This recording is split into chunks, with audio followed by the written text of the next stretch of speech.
आज का हमारा टॉपिक है बच्चों द्विविस्थापन अभिक्रिया, या जिसे हम इंग्लिश में बोलते हैं डबल डिस्प्लेसमेंट रिएक्शन। तो चलिए पढ़ते हैं क्या है द्विविस्थापन अभिक्रिया। ऐसी अभिक्रियाएं जिसमें भाग लेने वाले पदार्थ या अभिकारक के तत्व एक दूसरे का स्थान ग्रहण कर लें, द्विविस्थापन अभिक्रिया कहलाती है। द्विविस्थापन अभिक्रिया में अवक्षेप का निर्माण होता है। तो नाम से समझ में आ रहा है बच्चों, द्विविस्थापन। हमने विस्थापन अभिक्रिया पढ़ी थी जिसमें अधिक क्रियाशील तत्व कम क्रियाशील तत्व को उसके स्थान से विस्थापित कर देता है।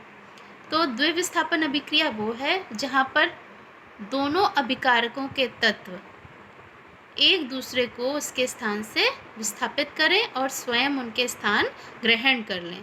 तो ऐसी अभिक्रिया द्विविस्थापन अभिक्रिया कहलाती है। चलिए हम उदाहरण से समझते हैं।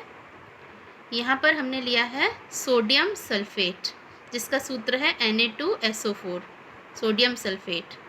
यहाँ पर ब्रैकेट में AQ लिखा है बच्चों। AQ का मतलब एक्वस, जिसे हम हिंदी में कहते हैं जलीय, यानी सोडियम सल्फेट का जलीय विलयन। ठीक है, सोडियम सल्फेट का जलीय विलयन क्रिया कर रहा है बेरियम क्लोराइड से। ये भी एक्वस है, यानी ये भी जलीय विलयन है।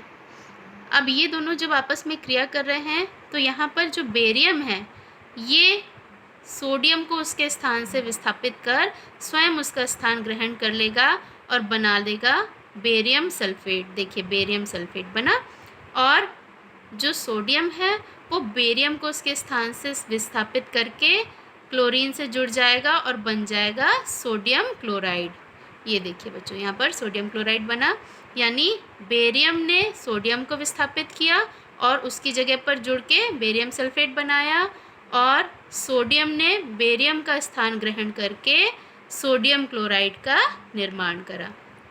तो इस प्रकार से ये अभिक्रिया द्विविस्थापन अभिक्रिया है, क्योंकि दोनों तत्वों का विस्थापन हुआ है और उन्होंने एक दूसरे का स्थान ग्रहण किया है। ठीक है, अब बच्चों इस अभिक्रिया में एक अवक्षेप का निर्माण होता है। मैंने बताया बेरियम सल्फेट, ये उल्टे तीर का निशान, इसका मतलब अवक्षेप।